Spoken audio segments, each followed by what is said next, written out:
السلام علیکم everyone. میں سرگودا بزنس انسائٹ کی podcast series business voice میں آپ لوگوں کو خوش آمدید کہتا ہوں.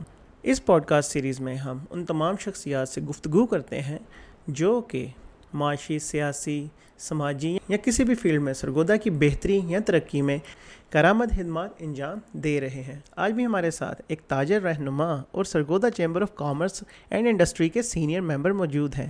سر، سب سے پہلے میں یہ چاہوں گا کہ آپ ہمارے ناظرین کے لیے اپنا مختصر سا تعارف کروا دیں.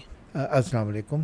سب سے پہلے تو میں شکریہ ادا کرتا ہوں سرگودا بزنس انسائٹ والوں کا کہ آپ لوگوں نے اس میں مجھے دعوت دی، اور یہ جو سیریز آپ نے شروع کی ہے پوڈ کاسٹ کی، جس کا نام آپ نے رکھا ہے بزنس وائس، بہت اچھی سیریز مجھے لگ رہی ہے کہ ہوگی، جس میں آپ سرگودا کی مختلف جو شخصیات ہیں، سماجی، سیاسی اور معاشرتی سطح پہ جو اپنی خدمات انجام دے رہی ہیں، تو ان کی سوچ اور ان کی تجربے جو ہے اس سے آپ عوام کو آگاہ کرنا چاہ رہے ہیں.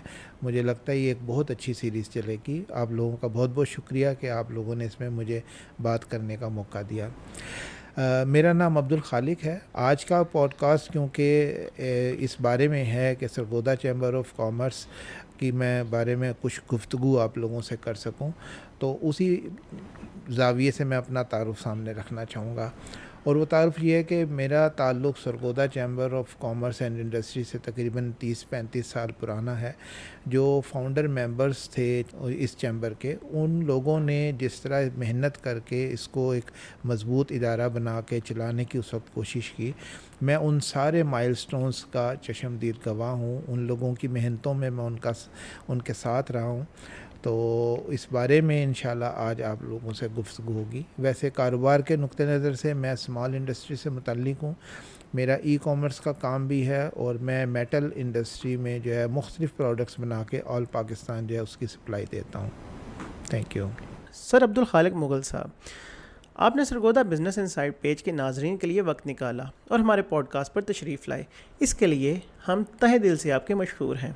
مغل صاحب، گزشتہ چند ہفتوں سے آپ کے اویئرنیس ولاگز ہماری نظر سے گزرتے رہے ہیں، بلکہ کچھ ولاگز تو ہم نے اپنے پیج پر بھی پوسٹ کیے ہیں.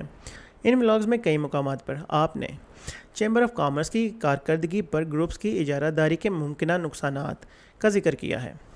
ہم چاہیں گے کہ ناظرین کی مزید آگاہی اور سمجھ کے لیے آپ ان پر تفصیلی روشنی ڈالیں. جی شکریہ. آپ نے ماشاءاللہ بہت اچھا سوال مجھ سے پوچھا ہے. تو گروپس کی جو اجارہ داری کے نقصانات ہیں چیمبر کی کارکردگی پر، اس پر بات کرنے سے پہلے تو میں یہ بتانا چاہوں گا کہ گروپس کا ہونا بھی چیمبر کے لیے بڑا ضروری ہے. ہمارا مسئلہ یا ہماری بات یا ہمارا تذکرہ اصل میں یہ نہیں کہ جہاں بھی گروپس ہیں وہاں اجارہ داری قائم ہے، بلکہ گروپس کو اتنی طاقت نہیں بنا لینی چاہیے کہ وہ چیمبر میں اپنی ایک اجارہ داری قائم کر لیں اور کسی اور نئی سوچ کو، دیگر گروپس کو اور آزاد لوگوں کو اس میں آنے کا چانس ہی نہ دیں.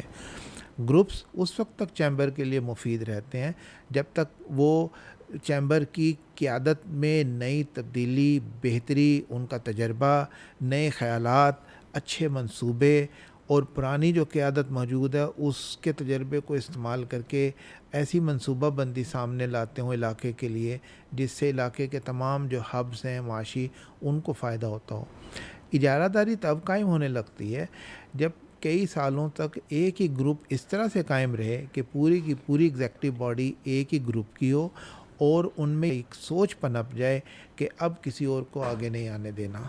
یہ وہ سٹیج ہوتی ہے کہ جس میں محسوس کیا جا سکتا ہے کہ چیمبر پر گروپ کی اجارہ داری قائم ہو رہی ہے، اور یہ چیز پورے علاقے کے لیے، معاشی ترقی کے لیے نقصان دہ ہوتی ہے. اور وہ کہاں نقصانات اس کے ہوتے ہیں وہ بھی اس کا بھی میں تذکرہ کر دیتا ہوں. سب سے پہلے یہ کہ شفافیت جو ہے اس پہ ضرب پڑ جاتی ہے.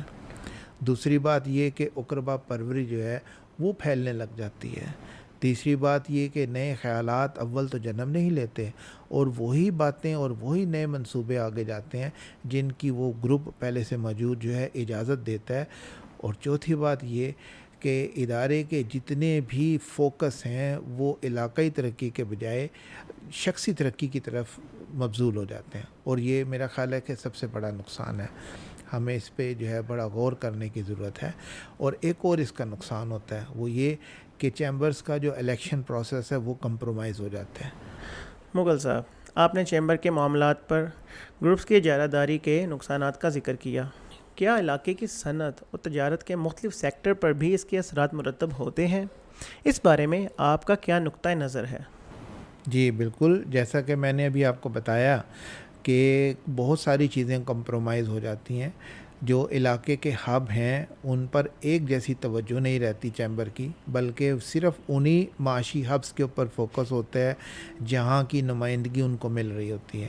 جیسے سرگودا کی اگر بات کریں تو ہینڈی ووڈ کرافٹ جو انڈسٹری ہے اس کی نمائندگی پچھلے کئی سالوں سے اس طور سے چیمبر میں نہیں حاصل ہو سکی انہیں کہ وہ اپنے ہب کے لیے نمایاں کوئی کام کر سکیں.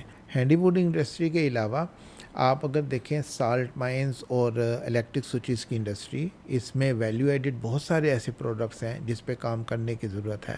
تو گروپس کی اجارہ داری کے نقصانات میں سے میں سب سے بڑا نقصان اسی چیز کو سمجھتا ہوں کہ جتنے بھی ہمارے معاشی ہبز ہیں پچھلے 20-25 سال میں سرگودا کو جس اونچائی تک لے جا سکتے تھے اس اونچائی تک تو بالکل بھی نہیں گئے. ہم شاید وہیں کھڑے ہیں جیسے آج سے کوئی 15-20 سال پہلے.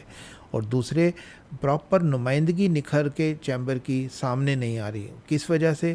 ان گروپس کی اجارہ داری کی وجہ سے.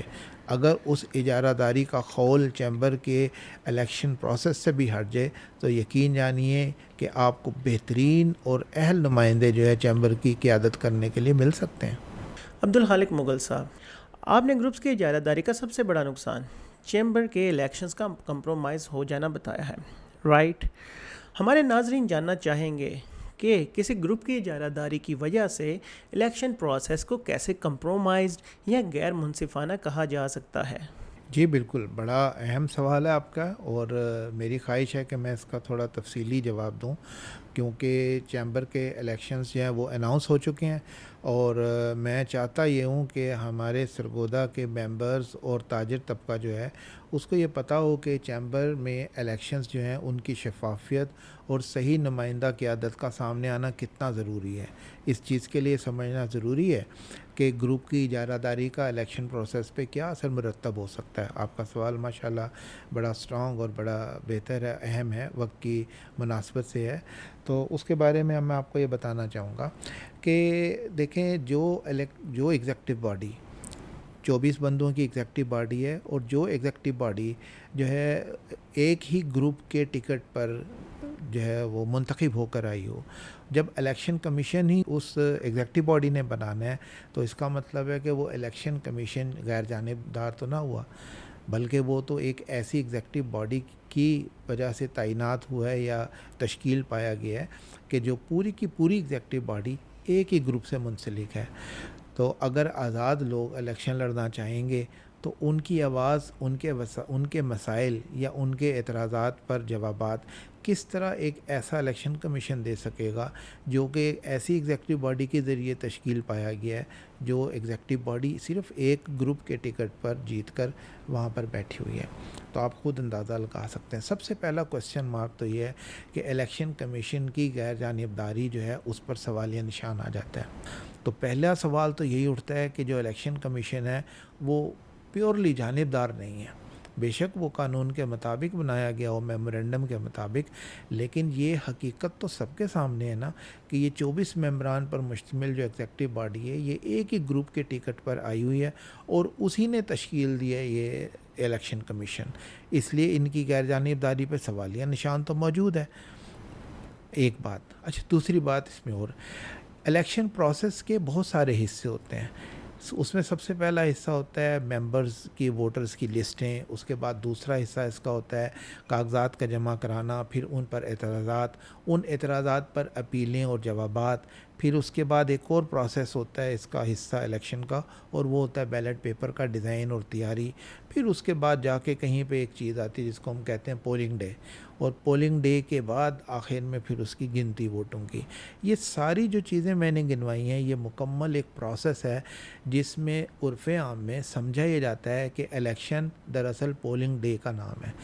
پولنگ ڈے تو اس سارے پروسیس کا ایک آخری حصہ ہے جس کے بعد نتیجہ نکلنا ہے. اگر گروپ کی اجارہ داری کسی چیمبر پر قائم ہو جائے تو وہ پتہ کیا کرتے ہیں, وہ یہ کرتے ہیں کہ کسی طرح آزاد آواز یا مقابل آواز جو ہے یا امیدوار جو ہیں اس اجارہ داری قائم کیے گئے گروپ کے مقابل جو ہیں ان کو الیکشن پروسیس ہی میں کہیں سائڈ پہ کر دیا جائے اور وہ الیکشن ڈے تک پہنچنے ہی نہ پائیں. اس سے بھی آگے چلے جائیں. ایک اور سب سے بڑا آپ کے ذہن میں ممبران کے ذہن میں یہ بات ڈالنا چاہ رہا ہوں, بتانا چاہ رہا ہوں کہ بیلٹ پیپر کا جو ڈیزائن ہے اس کے ڈیزائن کا دار و مدار بھی اس بات پر ہے کہ گروپ کی اجارہ داری قائم ہے یا غیر جانبداری اور انصاف کے نقطہ نظر سے بیلٹ پیپر تشکیل دیا گیا ہے. ہونا تو یہ چاہیے نا کہ اگر 12 سیٹوں پر الیکشن ہو رہا ہے اور 16 یا 17 لوگ الیکشن لڑ رہے ہیں تو ان سب کے نام حروف تہجی کے ساتھ اس میں لکھے جائیں اور جن امیدواروں کو ووٹر حضرات جانتے پہچانتے ہیں یا ان کی کارکردگی کے بارے میں سمجھتے ہیں اس پر وہ اپنا سٹیمپ لگائیں اور ان کو چن لیں. لیکن یہاں پر یہ طریقہ بڑا ایک سوال نشان بنتا ہے غیر جانبداری پر کہ بیلٹ پیپر میں ترتیب میں اوپر سے نیچے تک 12 نام انہی کے ہوں جو ایک گروپ سے متعلق ہوں اور اس کے بعد باقیوں کے نام ہوں. تو گویا یہاں پہ بھی یہ سوالیہ نشان بن جاتا ہے. ایسی بہت ساری باتیں ہیں. تو حقیقت تو یہ ہے کہ جہاں گروپ کی اجارہ داری قائم ہو جائے جس چیمبر میں, وہ ایک دراصل خوف کی علامت بن جاتا ہے الیکشن اس گروپ کے لیے جو اپنی اجارہ داری قائم کر لیتا ہے. خوف کی اس لیے کہ ایسے گروپس جو اپنی اجارہ داری قائم کر لیتے ہیں ان کی خواہش ہوتی ہے کہ آزاد اور مقابل امیدواران جو ہیں کسی طرح الیکشن اور پولنگ ڈے تک پہنچ ہی نہ سکیں. ساری بات, سارا نتیجہ ووٹرز کے ووٹ پر چلا جاتا ہے. اور جہاں گروپس کی اجارہ داری قائم ہو چیمبرز میں, وہ نہیں چاہتے کہ فیصلے کا دار و مدار ان کے بجائے ووٹرز کے ووٹ پہ چلا جائے. یہ سب سے بڑا نقصان ہے. اور ہمیں چاہیے, ووٹرز کو چاہیے کہ ووٹ دیتے وقت جو ہے اس فیصلے اور اس سوچ پر ووٹ دیں کہ آپ نے نمائندہ اس کو بنانا ہے جو سمجھتے ہیں کہ وہ آپ کے چیمبر کی قیادت کرنے کے اہل ہوں. محترم عبدالخالق مغل صاحب, چیمبر آف کامرس کی ورکنگ اور اس کی اہمیت کے بارے میں آپ کے قیمتی خیالات نے یقیناً ہمارے ناظرین کی معلومات میں خاطرخواہ اضافہ کیا ہوگا. آئندہ بھی اگر ہمیں اس ٹاپک کے اوپر یا کسی بھی معاملے میں آپ کی رہنمائی چاہیے ہوئی تو ہم آپ کو دوبارہ انوائٹ کریں گے. آپ کی تشریف آوری کا شکریہ. انشاءاللہ جی ضرور, میں حاضر ہوں. بلکہ میری تو خواہش ہے کہ آپ نے جو اتنا اچھا پروگرام شروع کیا ہے بزنس وائس کا, تو اس میں جو گروپس پہلے سے موجود ہیں ان کے امیدواروں کو یا آزاد جو امیدوار ہیں ان میں سے بھی کسی کو بلائیں اور ان کے خیالات جو ہیں آپ اس پیج پہ لگائیں تاکہ ممبران کو چننے میں آسانی ہو, ووٹ ڈالنے میں ان کو پتہ لگے کہ بھی کس کو ووٹ ڈالنا ہے اور اس کے کیا خیالات ہیں. آپ کا بہت بہت شکریہ. Thank you for watching.